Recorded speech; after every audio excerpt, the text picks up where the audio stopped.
host the first panel discussion. It's all about managed hosting. So I would love to ask on stage the leading voice for protecting this crazy industry, Executive Director of I2 Coalition, Christian Dawson. Thank you very much.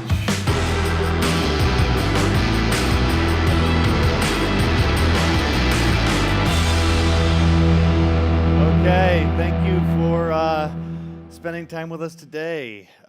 Today we have a very interesting panel to start us out.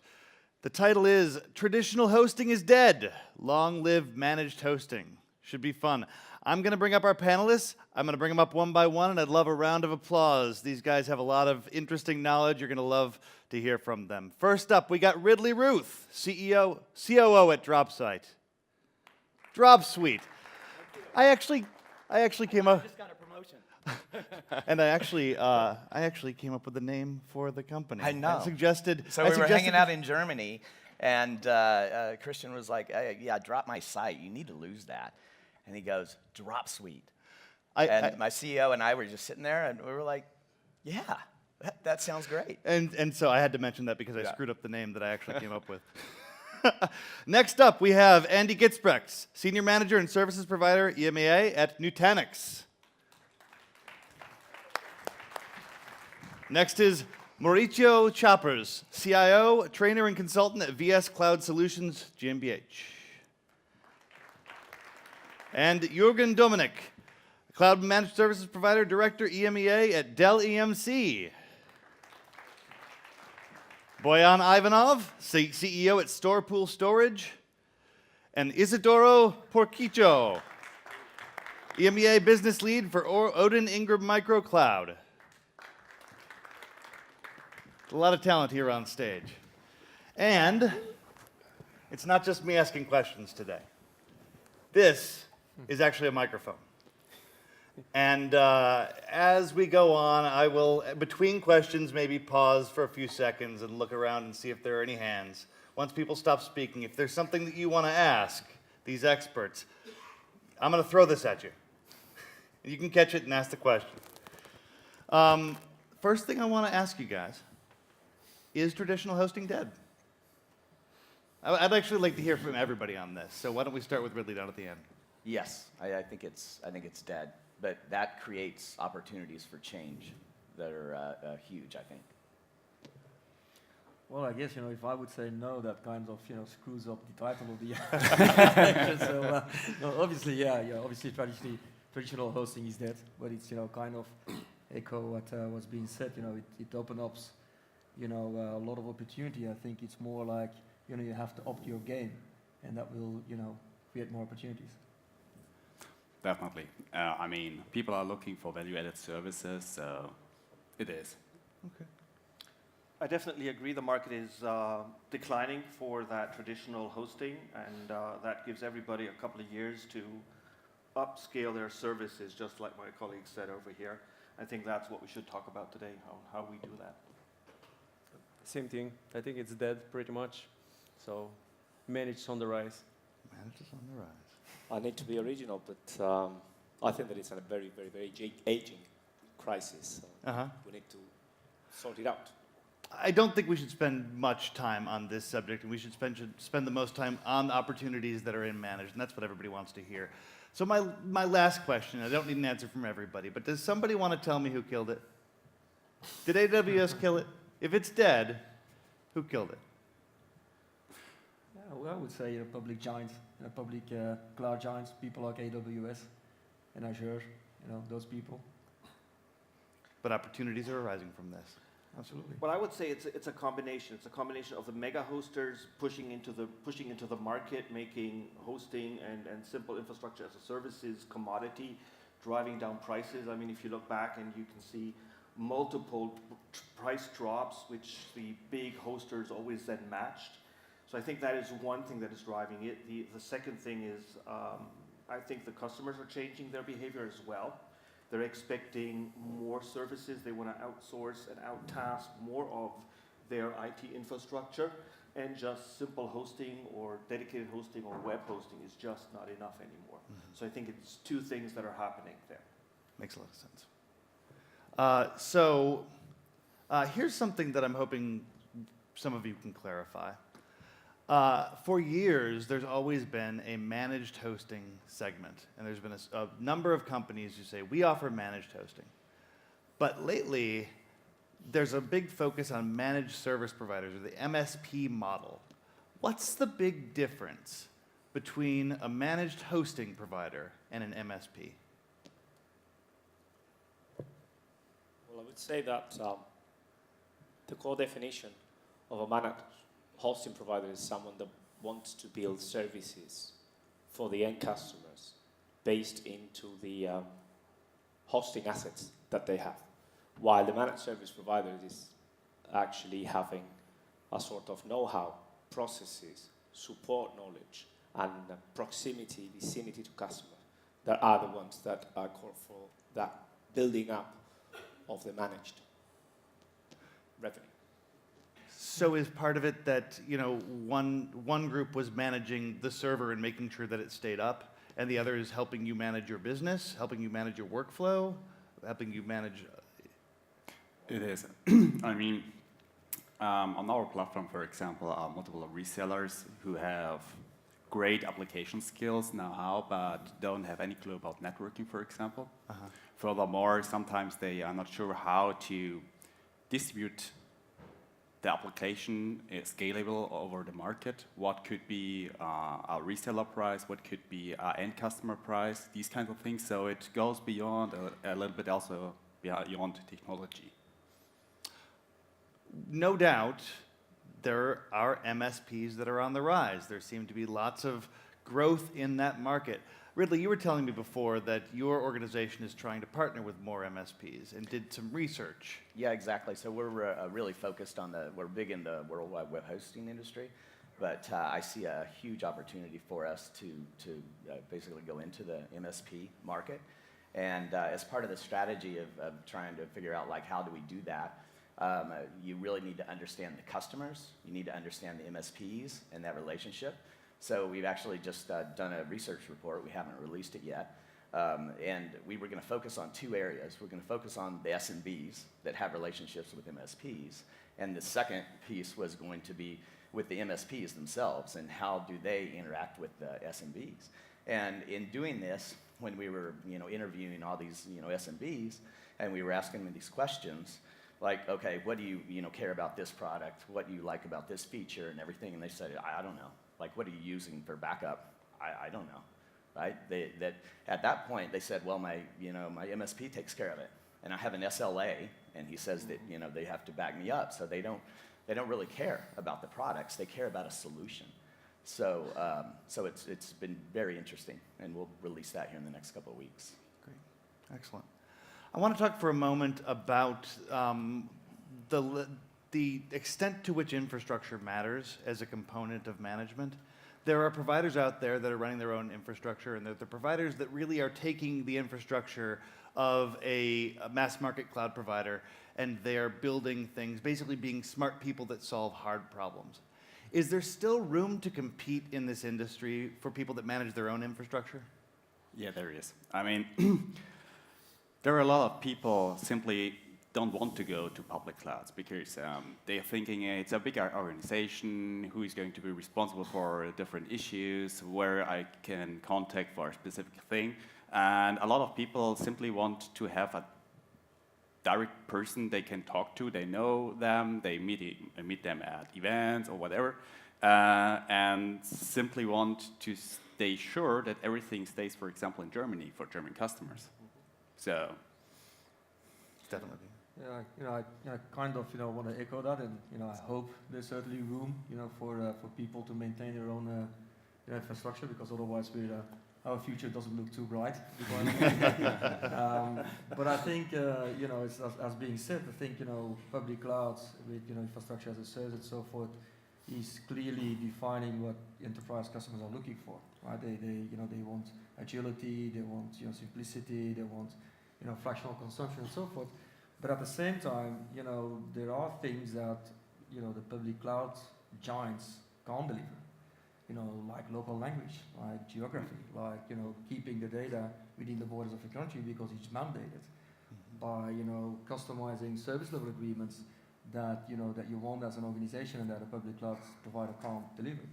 So I guess it's not so much what we obviously we need to do, and I guess people like Nutanix and Dell and so forth are providing that infrastructure. What we need to do is to provide infrastructure that allows those organizations to manage it and to stay competitive versus the large scale public cloud providers. Let me echo that as Dell EMC and add a couple of notes to what you said, Andy. So when we look at the market, we even see a lot of repatriation going on, customers pulling back their workloads from public clouds, because what they discovered over time is that they have different SLAs that they want to have, individualized SLAs.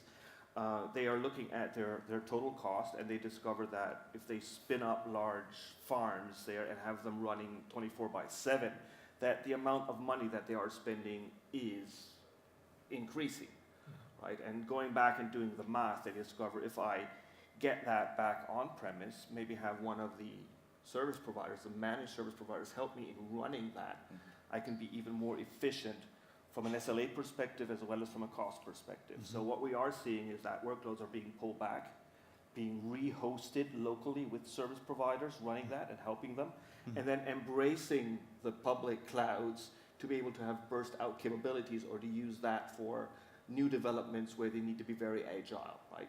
So I think that is something that everybody should look at if they are looking at new opportunities of what they can do, of how they can help customers get back out of those clouds and help them build something individual. Very insightful. Actually, Andy, when you said, hey, the world might not look so good to us if people aren't managing their own infrastructure, it made me decide that now would be a good time to ask each of you to explain who you are. I tried this yesterday. I did panel moderation yesterday. I tried this thing that is atypical of putting the bios in the middle of the talk. Because I often feel when people explain who they are at the beginning, it just stops the thing dead in its tracks. But now that we've heard a little bit about what the topic's about what your expertise is about, let's learn a little bit about why you're here. And if you can explain what your company does and who you're here trying to meet in like 2 sentences, people can get a better idea of your perspective. So at Dropsuite, we're a cloud-based backup company, and we're focused on protecting the digital assets of the SMB. So here at Nutanix, we provide enterprise cloud technology. So basically, we're providing the complete infrastructure that allows you to build, public cloud kind of infrastructure and to manage it, in the privacy of your own data center. Great. We at VS Cloud provide resellers, or better said, independent software vendors with a cloud infrastructure where they can onboard people, their end customers or other resellers. And as soon as they got enough clients to run it in their own infrastructure and helping in setting it up and enabling them. Great. So Dell EMC and I am here because we have a vision of supporting and empowering the cloud service provider industry to deliver individual services back to our clients. And that's why we fully believe in building an ecosystem with service providers of any scale, helping them to bump up in the value chain of their customers, and support that with our programs and with our capacities and capabilities to help you conquer the market. Okay, StorPool is a software-defined storage block-level storage software, and helps cloud service providers hosting MSPs to run efficient clouds that are comparable in efficiency with the hyperscale guys at small scale. And we at Ingram Micro, we basically are in the business of helping service providers to surf the wave of transformation by having 2 businesses. The first business is the technology business that we have through Odin, and the ability to provide you with a new go-to-market. And the second obvious business is the traditional catalog supply business of services and solutions that you can actually put forward. Great. So now that you all know who you're listening to today, I'm going to bring the catch box back up. And before I give any question, I'm going to spend a few seconds scanning the crowd to see if there's anybody that has a question for this crowd. Anybody now want to go, or should I keep going? Okay. So let's examine for a minute why, if the large-scale infrastructure providers were able to kill traditional hosting, why is there still opportunity in managed hosting? Can the large players in the marketplace not set things up to treat you like a partner and help you out and answer all your questions?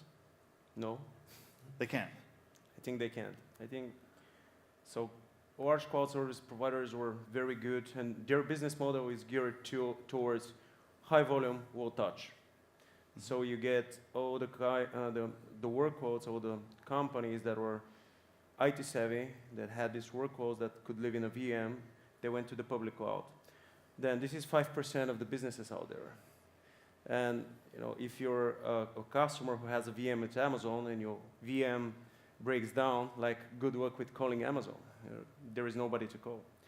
Then 95% of the businesses are not this tech savvy. They don't have technical staff. They have to go to the cloud because they cannot keep their workload on premise. It's becoming too expensive. They don't have the technical talent internally. So they have to go somewhere, and it's not the public cloud. And this is increasingly the managed service provider who is saying, okay, I'll take your application, I'll manage it, I'll give you SLA, I'll have technical people, I have economy of scale, have great SLA, you have somebody to call. And this is why these workloads are going there. Everybody else agree that the answer is no when it comes to the large-scale providers being able to suit people's needs? In that way, they manage? Go ahead. I think it's hard, right, for them to, but I think the guys, so in our research, we found out the two most important things that a SMB looks for when they're, looking for an MSP. It's the dependability of the company, so it's that brand name, and two, it's the availability of support. So if the large, hosters could really focus on that support, issue, I think they have a huge opportunity too, because when you look at the MSPs, how they've evolved over time, they started out with a break-fix model, right? So my laptop goes down, hey, I would need to call my IT guy, come in and fix it. So what MSPs now are doing, they're saying, hey, for $2,000 a month or whatever that price is, depending on what they need, they're saying, hey, we're going to take care of everything for you. But a part of that is you have to replace all your laptops, buy new laptops, standardize on Windows 10, and have these certain things. And then also with the infrastructure on premise, you basically say, hey, you have to get rid of all that stuff. You're going to use this stuff, standardize, so the MSP can standardize all their customers on that same equipment.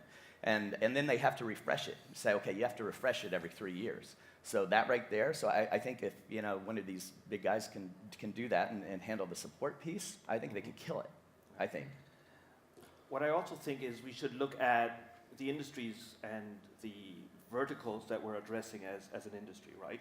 If I look at who are the guys that would tend to a public cloud, those are newborn companies, the young guys that are startups, they take their credit card, do a swipe, get the service, get something running, right? If you take a country like Germany, let's pick on that since we're in Germany anyway. We have a lot of SMBs here, a lot of engineering companies, a lot of companies that would never take a credit card and swipe it to buy IT services, which is essential to them, right? So these guys have a diversity against public cloud.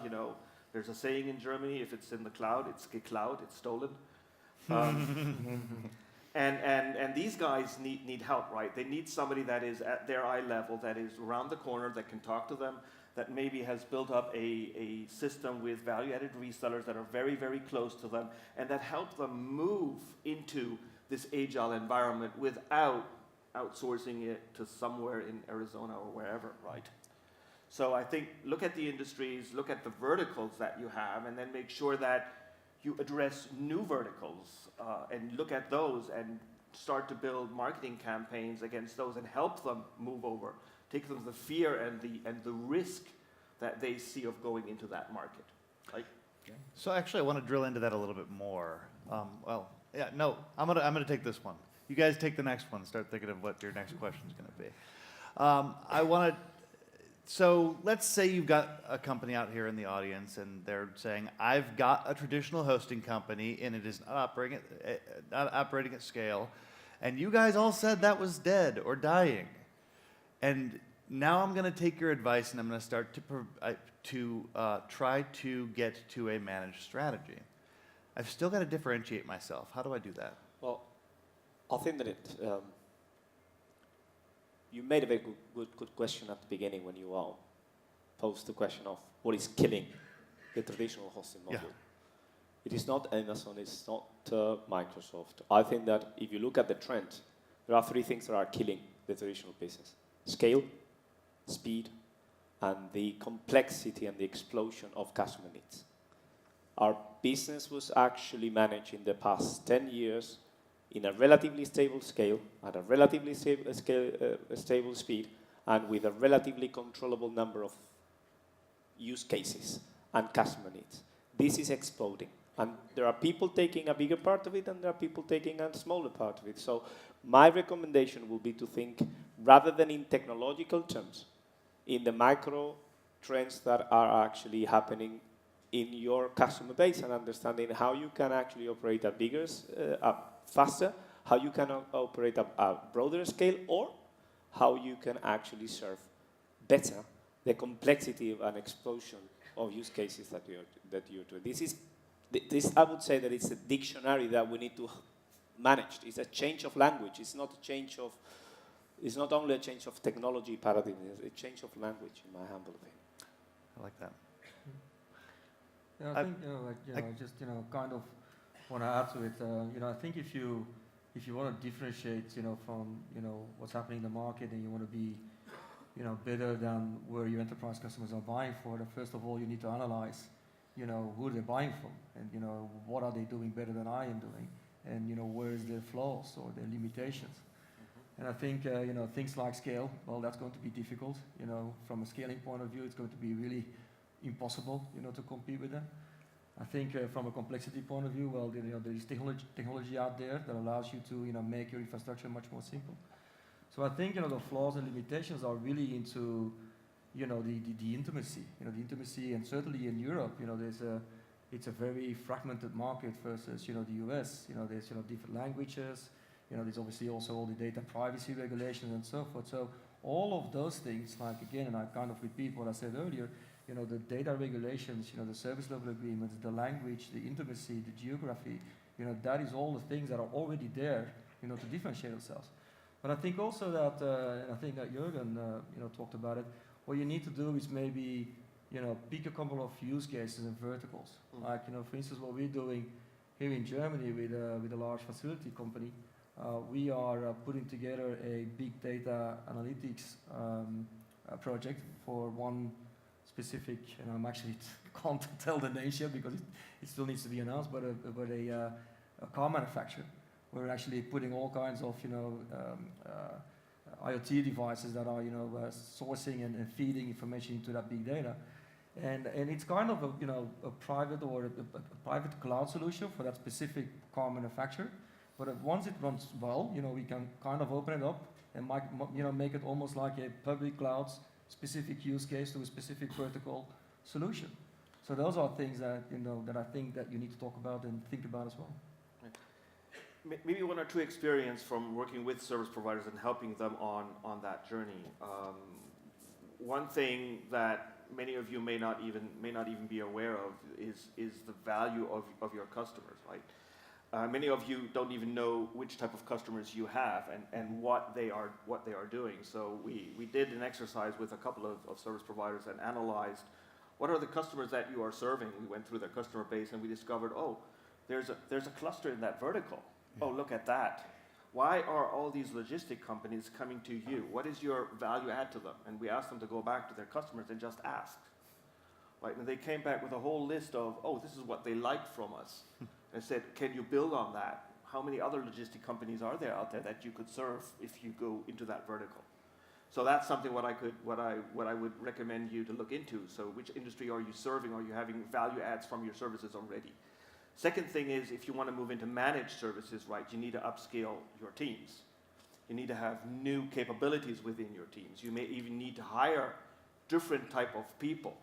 And a very simple step to get into that is to work with consulting companies or work with small system integrators in your region that have that integration knowledge and understand what end customers and partners, SMBs, mid-sized companies are looking for, and then work with those and help to build the managed environment that these customers will be looking for, right? And that could be a very, very helpful ecosystem exercise, right? You sell more of your infrastructure, you can do what you are used to, what you're good at. You learn from the system integrator of what they can do, you get more customer intimacy, and with that you can expand your customer base and then take them to the next level of additional services. So maybe two things to look into from my past experience with working with and evolving service providers. I like the phrase customer intimacy. It's not one that I was familiar with before. Let me see if I can sort of summarize what I think I've heard so far. So you've got a dramatically changing market, but there's never not going to be a need for smart people who can solve hard problems. And so there's a tremendous opportunity, particularly because, as you were saying, the exploding complexity of customer need, there's always going to be a market in managed services. But it's still very complicated to figure out which problems you should be solving and for whom. And so it sounds as though data analytics on your own customer base to figure out how to do more of what's working seems to be vital. And also communication so that you can develop that intimacy that we were talking about. Have I gotten it so far? Are we on the right path here? Okay, so we still, I think, should give as many insights as we can to go a little bit deeper in figuring out how to make those big decisions. So actually, I just wanted to add, it's got to.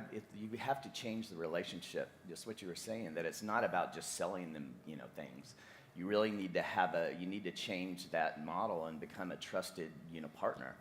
And one piece of that, when I was talking about ability of support, it's also education. It's also talking to the customer about security and about these things. Like when we talk to SMBs and mention ransomware, most of them are like, oh, I don't have to worry about that. That's like a big business problem. We're like, no, actually, you do need to worry about that. Right? So that's an opportunity then to create a solution around it, a complete security umbrella that then you can basically, help them solve those problems. So I'm just scanning real quick to see if anybody needs the box. Okay. Then the way I'd like to explore further is we'll start by taking sort of a case study of a traditional provider who is doing a shift and talk about how things need to approach there. And then I want to do, like, if you were starting a company tomorrow, how would you approach it? So let's talk about Rackspace. Let's use them as a case study. Rackspace was a leader in managed hosting. Built a lot of the things that managed hosting was based on, created a lot of the methodologies, started a move to the cloud, and then decided, no, the strategy is going to be shifting to MSP. Are they on the right track, and did they make the right decisions? Want me to start with that? Sure. You're looking at me like that. Sure, I love it. So actually, Rackspace is a kind of segue for us anyway. We as Dell EMC are working very, very closely with Rackspace, and we've worked with them over the last couple of periods.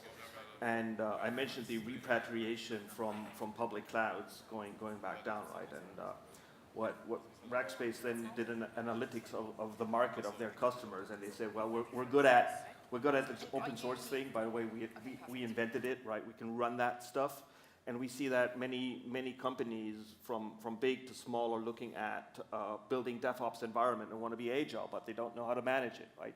Not too many open source guys out there that really breathe and live this thing, right? So they come up jointly with us with a solution on a dedicated open source appliance that they would manage for the customers, that they could set into their data centers and manage, or set into the customer data centers and manage it remotely, right? So they're just launching that services now in the UK, and will come over to mainland Europe as well. So they're taking this bet, and they're taking this bet big time. They're going to make a lot of noise around it. So I think that is an option to explore. And they're taking what I really like is they're taking their old expertise, what they were known for, and taking that to the new level and adopting it to the world. So we're betting on them. If you guys have great ideas, just approach us and we'll have a chat, right? Let's see what we can do to rock the market. Hey, and great. we have mutual enemies out there, right? All those public cloud guys. Enemies, wow. Yeah.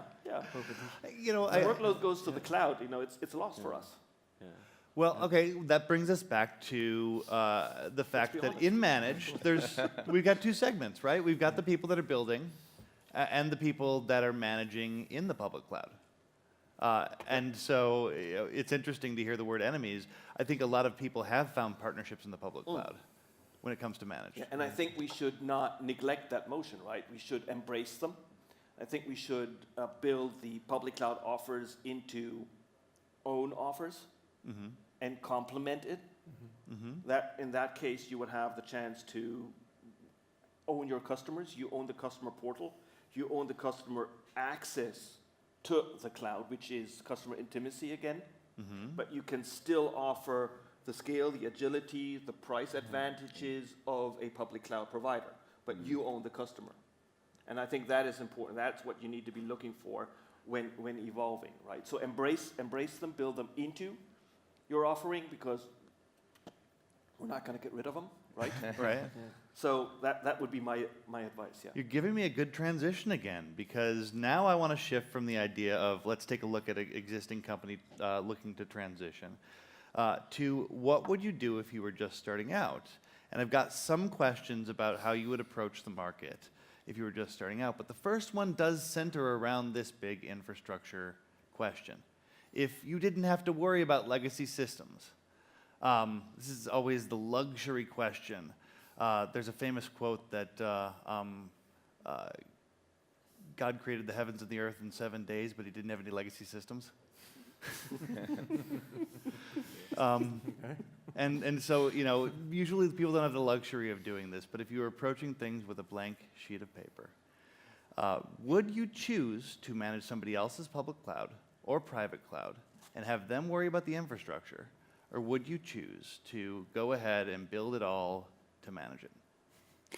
Well, for me, it's quite simple because our company was founded 2 years ago, so end of 2015, and we were also thinking about going to public cloud or not, but we spoke with a lot of customers which have had on-premise deployments. I mean, we especially are quite strong in the Strix business, so means hosted desktops, apps, mobility, and these kinds of stuff. And we just detected that the people, especially German people, they still love to visit the building and see actually the servers where they are hosted on. So we decided to build up everything in our own, especially when it comes to complex network scenarios. That's something where you're sometimes limited on public clouds. Okay. I mean, it's getting better on public clouds. I wouldn't exclude public clouds at all because there are still scenarios where they still make sense. For example, we had a customer where, well, there were thousands of people, and sometimes there were coming in some guest workers for just 2 weeks, 3 weeks. That was the point where he simply needed additional resources, but just buying in some standby servers doesn't make sense. So that was really just the point where he deployed some additional workers in the cloud just to remove them next month. I think, you know, I just want to, you know, my answer would indeed be, you know, I would also kind of build it up. But, you know, I think that what Jürgen said earlier as well, you know, we kind of compete with the public cloud, but in many cases we will also, you know, partner with them because you will need them for, you know, new applications you roll out or, you know, the bursty modes that you have or whatever. I think that certainly, you know, working at Nutanix, you know, we kind of, you know, provide technology that allows, you know, the private cloud builders to, you know, to build it up simple. right? And to kind of, eliminate, I would say, specialized people to also build private clouds. But what actually I would be specializing in is on the application level, because that's what really matters, to companies. If you look at newborn organizations like Airbnb and Uber and so forth, those are organizations that literally came out of an application. So I think that what we do in talking to ecosystem partners and MSPs that we want to work with and so forth, it's so important that you understand how you need to migrate an application that you maybe launch out of a public cloud and then bring it back into the privacy or your own management of a private cloud. That's where I would invest most of the money in the skill set of the people that I need. I would not agree with Andy, actually. I think, what he's referring to is a valid case, but I think it's highly custom applications. If you look at the majority of applications, they're running CRM, smell, standard applications. And to your question, should I build it from scratch or should I step on somebody else's infrastructure? Obviously, this depends on the business model. So as Jürgen said, you have to specialize. Like hosting, it was all shared hosting. And then the guys that made it big, they said, okay, we're just going to specialize in WordPress hosting or Joomla hosting. And I think for an MSP, that should be your idea. Okay, I want to build an MSP that's going to specialize in this industry. And then if you only do the application management stack, you're adding value. But then if your business model is to also take care of the hardware, then you're obviously increasing your margins. Then you're becoming more flexible. You have control over your infrastructure to the lowest point, and then a customer comes and, can you tweak this a bit? Then if you manage the infrastructure, you can tweak it and service wider and wider portfolio of use cases and maybe customer segments. If you don't manage it, you're kind of like in this vendor walk-in, that you can only play with the application layer and the quality of service, maybe SLA, but you cannot really do, more custom stuff for bigger customers. So I wanted to, so the question was, what was the company? And I think basically I would create cloud-based applications, partnering with the public cloud, with AWS. By the way, we use AWS, and they're amazing. But I would do that to solve particular SMB problems or mid-market problems. One thing maybe, replacing on-premise hardware. Even though I think the future is not everything's going to be in the cloud, I think it's a hybrid model. But if you can, build something there that, integrates with the public cloud and, on-premise, I think it's a huge opportunity right now. Great. Okay.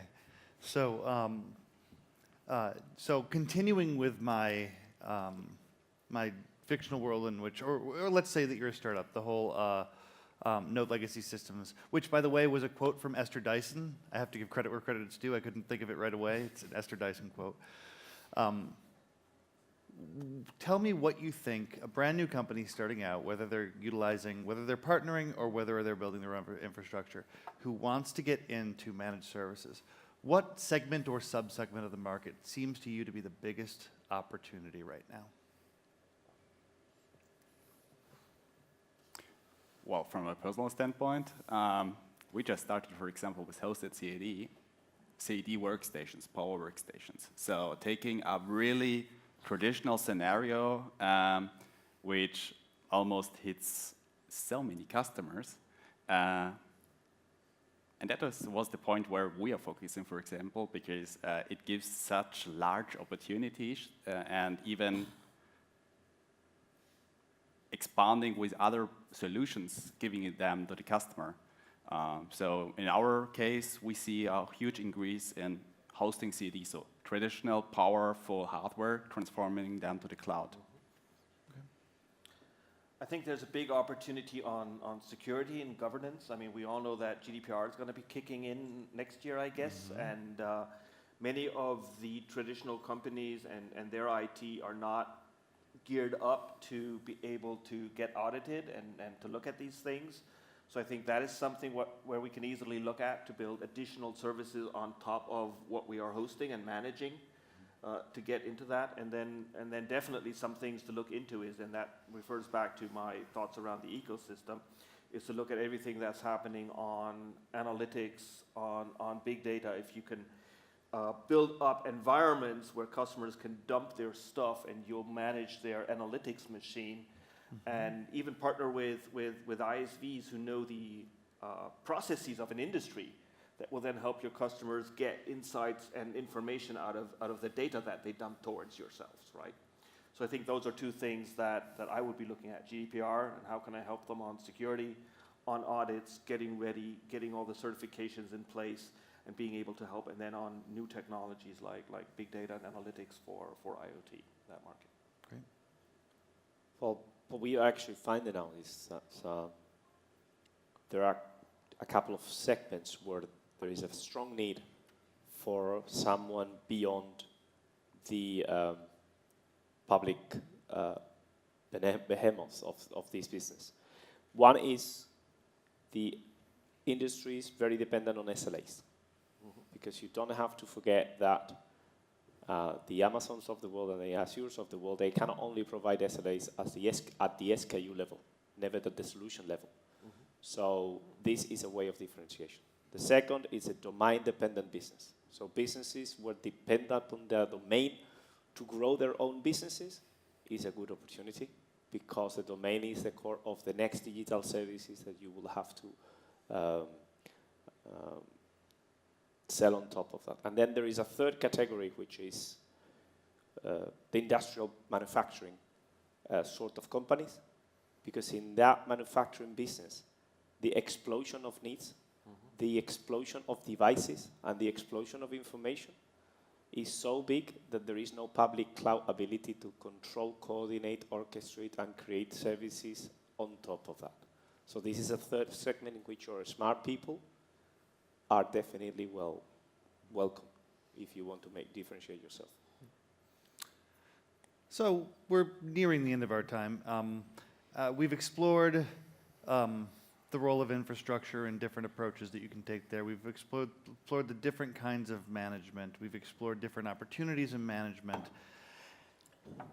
And I've heard a lot that you really need to know your customers to figure out how to address their individual needs. So I guess where I'd like to, before we do final takeaways, my last real question is, how do you put the right systems in place to have the right feedback loops, to have the right engagement mechanisms, to make sure you know enough to figure out those exploding complexities so that you can service the right needs to your clients?